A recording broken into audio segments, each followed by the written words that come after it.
ಮುಖ್ಯಮಂತ್ರಿಗಳ ವಿರುದ್ಧವಾಗಿ ಪ್ರಾಸಿಕ್ಯೂಷನ್ಗೆ ಅನುಮತಿಯನ್ನು ರಾಜ್ಯಪಾಲರು ಕೊಟ್ಟ ನಂತರ ನಿನ್ನೆ ಎಲ್ಲ ದೊಡ್ಡ ಮಟ್ಟದಲ್ಲಿ ಹೋರಾಟವನ್ನ ಮಾಡಿದ್ರು. ಜೊತೆಗೆ ಕೋರ್ಟ್ನಲ್ಲೂ ಕೂಡ ವಾದ ಪ್ರತಿವಾದಗಳೆಲ್ಲ ಆಯಿತು. ಆದರೆ ನಾಳೆ ಈ ಪ್ರಾಸಿಕ್ಯೂಷನ್ ವಿಚಾರದ ಭವಿಷ್ಯ ನಾಳೆ ಗೊತ್ತಾಗುತ್ತೆ. ಮುಖ್ಯಮಂತ್ರಿಗಳ ವಿಚಾರದಲ್ಲಿ ಪ್ರಾಸಿಕ್ಯೂಷನ್ಗೆ ಅನುಮತಿ ಕೊಟ್ಟಿರೋದು ಸರಿನಾ ತಪ್ಪಾ ಅನ್ನೋದು ನಾಳೆ ಗೊತ್ತಾಗುತ್ತೆ. ಇನ್ನೊಂದು ಕಡೆಗೆ ಟೆಂಪಲ್ ರನ್ ಅನ್ನ ಮಾಡೋಕೆ ಈಗ ಸ್ವತಃ ಮುಖ್ಯಮಂತ್ರಿಗಳೇ ಮುಂದಾಗಿದ್ದಾರೆ. ಇನ್ನೊಂದು ಕಡೆಗೆ ನಾಳೆ ಹೋಗ್ತೀನಿ ಅಂತ ಹೇಳ್ತಿರೋ ಅದು ನಾಡಿದ್ದು ಚಾಮುಂಡಿ ಬೆಟ್ಟಕ್ಕೆ ಹೋಗ್ತಾ ಇದ್ದಾರೆ ದರ್ಶನವನ್ನ ಮಾಡಕ್ಕೆ.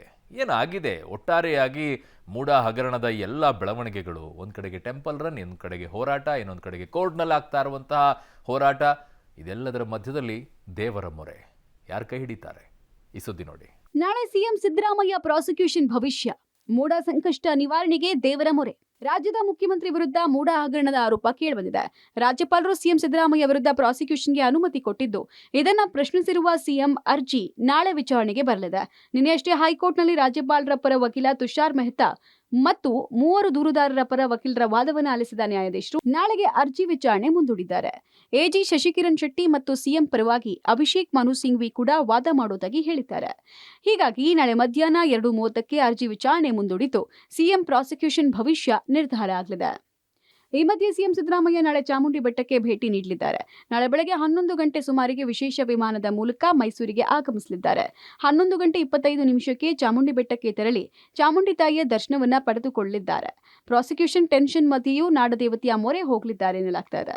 ಇನ್ನು ಸಿಎಂ ಪತ್ನಿ ಕೂಡ ಚಾಮುಂಡೇಶ್ವರಿ ತಾಯಿಯ ಪರಮ ಭಕ್ತಿಯಾಗಿದ್ದು ಚಾಮುಂಡಿ ಬೆಟ್ಟಕ್ಕೆ ಭೇಟಿ ಕೊಡಲಿದ್ದಾರೆ ಎನ್ನಲಾಗ್ತಾ ಇದೆ. ಆಗಸ್ಟ್ 10ನೇ ತಾರೀಕು ಚಾಮುಂಡೇಶ್ವರಿ ದರ್ಶನ ಪಡೆದಿದ್ದ ಸಿಎಂ ಕಳೆದ 22 ದಿನಗಳ ಅಂತರದಲ್ಲಿ 2ನೇ ಬಾರಿಗೆ ಬೆಟ್ಟಕ್ಕೆ ಭೇಟಿ ನೀಡಲಿದ್ದಾರೆ. ಈಗಾಗಲೇ ಹೈಕೋರ್ಟ್ನಲ್ಲಿ ಚಾಮುಂಡಿ ಕ್ಷೇತ್ರ ಅಭಿವೃದ್ಧಿ ಪ್ರಾಧಿಕಾರಕ್ಕೆ ತಡೆ ಕೊಟ್ಟಿದ್ರು ಪ್ರಾಧಿಕಾರದ ಸಭೆ ನಡೆಸೋಕೆ ಮುಂದಾಗಿದ್ದಾರೆ. ಸಿಎಂ ಪರ ಸಮರ್ಥನೆಗೆ ಇಳಿದ ಗೃಹ ಸಚಿವ ಪರಮೇಶ್ವರ್, ಸಿಎಂ ಸಿದ್ದರಾಮಯ್ಯ ಏನು ತಪ್ಪು ಮಾಡಿಲ್ಲ, ತಮ್ಮ ಅಧಿಕಾರವನ್ನು ದುರುಪಯೋಗ ಪಡಿಸಿಕೊಂಡಿಲ್ಲ ಅಂದಿದ್ದಾರೆ. ಇತ್ತ ಹುಬ್ಬಳ್ಳಿಯಲ್ಲಿ ಸಚಿವ ಜಮೀರ್ ಸಿಎಂರನ್ನ ಹಾಡಿ ಹೋಗಲಿದ್ದಾರೆ. ಟಗರು ಯಾವತ್ತಿದ್ರೂ ಟಗರೆ, ಭಯ ಬೀಳುವ ಪ್ರಶ್ನೆನೇ ಇಲ್ಲ, ನಮ್ಮ ಸಿಎಂ ಹುಲಿ ಇದ್ದಂತೆ ಅಂದಿದ್ದಾರೆ.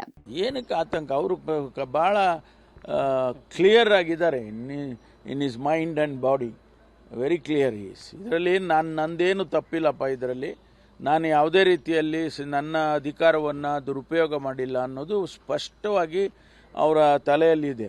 ಸಿಎಂ ಯಾವ ಟಗರ್, ಆ ಸಿಎಂ ಯಾವತ್ತು ಟಗರೇ, ಅದು ಭಯ ಬಡೋದು ಪ್ರಶ್ನೆನೇ ಬರಲ್ಲ. ಒಂಥರ ಹುಲಿ ಇದ್ದಂಗೆ ನಮ್ಮ ಸಿಎಂ, ಒಂಥರ ಟಗರ್ ಅಂತಾರೆ ನೋಡಿ ಅಂತ, ಆ ಥರ ಟಗರ್ ನಮ್ಮ ಟಗರ್. ಅವರು ಭಯ ಬೀಳೋದು ಪ್ರಶ್ನೆ. ಇನ್ನು ಬಿಜೆಪಿ ರಾಜ್ಯಾಧ್ಯಕ್ಷ ವಿಜಯೇಂದ್ರ ಸಿಎಂ ವಿರುದ್ಧ ಗುಡುಗಿದ್ದು, ತಾವು ನಿರಪರಾಧಿ ಅಂತ ಸಿದ್ದರಾಮಯ್ಯ ಹೇಳ್ಕೊಳ್ತಾ ಇರೋದು ನಾಚಿಗೇಡು, ಭ್ರಷ್ಟಾಚಾರದ ವಿರುದ್ಧ ನಮ್ಮ ಹೋರಾಟ ನಿರಂತರ ಅಂದಿದ್ದಾರೆ. ನಮ್ಮ ಬಾಯಿ ಮುಚ್ಚಿಸಬಹುದು ಅಂತಕ್ಕಂಥ ಭ್ರಮೆ ನಿಮ್ಮಲ್ಲಿ ಏನಾದ್ರು ಇದ್ರೆ ಅದು ಸಾಧ್ಯ ಇಲ್ಲ. ನಮ್ಮ ಭಾರತೀಯ ಜನತಾ ಪಾರ್ಟಿ ಹೋರಾಟ ಭ್ರಷ್ಟ ಕಾಂಗ್ರೆಸ್ ಸರ್ಕಾರದ ವಿರುದ್ಧ ನಿರಂತರವಾಗಿರ್ತದೆ. ನಿಮ್ಮ ಯಾವುದೇ ಒಂದು ಷಡ್ಯಂತ್ರಗಳಿಗೆ ನಾವು ಬಗ್ಗತಕ್ಕಂಥ ಪ್ರಶ್ನೆನೇ ಇಲ್ಲ. ಕಾಂಗ್ರೆಸ್ ಪಕ್ಷದ ಮುಖಂಡರು ಏನೇ ರಾಜ್ಯಪಾಲರ ಮೇಲೆ ದೂರು ಮಾಡಲಿ, ಮುಖ್ಯಮಂತ್ರಿಗಳು ಎಷ್ಟೇ ನಿರಪರಾಧಿ ಅಂತ ಹೇಳ್ಕೊಂಡ್ರು ಸಹ ರಾಜ್ಯದ ಮುಖ್ಯಮಂತ್ರಿಗಳಾಗಿರ್ತಕ್ಕಂಥ ಸಿದ್ದರಾಮಯ್ಯನವರ ಒಂದು ಸಮಾಜವಾದಿ ಮುಖವಾಡ ಏನಿತ್ತು ಅದೆಲ್ಲವೂ ಕೂಡ ಕಳಿಸ್ಬಿದ್ದಿರ್ತಕ್ಕಂಥದ್ದು. ಈ ಮಧ್ಯೆ ಮೂಡಾ ನಿವೇಶನ ಹಂಚಿಕೆ ಪ್ರಕರಣ ಸಂಬಂಧ ಬೆಂಗಳೂರು ಲೋಕಾಯುಕ್ತದಲ್ಲೂ ದೂರು ದಾಖಲಾಗಿದೆ. ಕೃಷ್ಣರಾಜ ಕ್ಷೇತ್ರದ ಬಿಜೆಪಿ ಶಾಸಕ ಶ್ರೀವತ್ಸ ಮೂಡಾ ಮಾಜಿ ಆಯುಕ್ತರಾದ ನಟೇಶ್ ದಿನೇಶ್ ಕುಮಾರ್ ವಿರುದ್ಧ ದೂರು ಕೊಟ್ಟಿದ್ದಾರೆ. ನಿವೇಶನ ಹಂಚಿಕೆ ಅಕ್ರಮದಲ್ಲಿ ಅಧಿಕಾರಿಗಳು ಭಾಗಿಯಾಗಿದ್ದು, ಕೂಡಲೇ ಅಧಿಕಾರಿಗಳ ವಿರುದ್ಧ ಕ್ರಿಮಿನಲ್ ಕೇಸ್ ದಾಖಲಿಸಿ ಅವರನ್ನ ಬಂಧಿಸಬೇಕು. ಇದರ ಜೊತೆಗೆ ಈ ಪ್ರಕರಣ ಸಂಬಂಧ ಭೂ ಸ್ವಾಧೀನ ಅಧಿಕಾರಿಗಳು, ಸರ್ಕಾರದ ಕಾರ್ಯದರ್ಶಿಗಳು, ನಗರಾಭಿವೃದ್ಧಿ ಇಲಾಖೆ ವಿರುದ್ಧವೂ ಕ್ರಮ ಕೈಗೊಳ್ಳಬೇಕು. ಈ ಅಕ್ರಮದಿಂದ ಸರ್ಕಾರದ ಬೊಕ್ಕಸಕ್ಕೆ ನಷ್ಟ ಮಾಡಿದ ಅಧಿಕಾರಿಗಳಿಂದಲೇ ಹಣ ವಸೂಲಿ ಮಾಡಬೇಕು ಅಂತ ದೂರಿನಲ್ಲಿ ಉಲ್ಲೇಖಿಸಿದ್ದಾರೆ. ಒಟ್ಟಾರೆ ಮೂಡಾ ಹಗರಣ ಸಂಬಂಧ ಆಡಳಿತ ವಿಪಕ್ಷ ನಾಯಕರ ಮಧ್ಯೆ ಕೆಸರೆರಚಾಟ ನಡೀತಾ ಇದೆ. ಇತ್ತ ಸಿಎಂ ಪ್ರಾಸಿಕ್ಯೂಷನ್ ಸಂಕಷ್ಟದಿಂದ ಪಾರಾಗ್ತಾರಾ ಅಥವಾ ಇಲ್ವಾ ಎಂಬ ಬಗ್ಗೆ ನಾಳೆ ಹೈಕೋರ್ಟ್ನಲ್ಲಿ ತೀರ್ಮಾನ ಆಗುತ್ತೆ. News desk, public TV.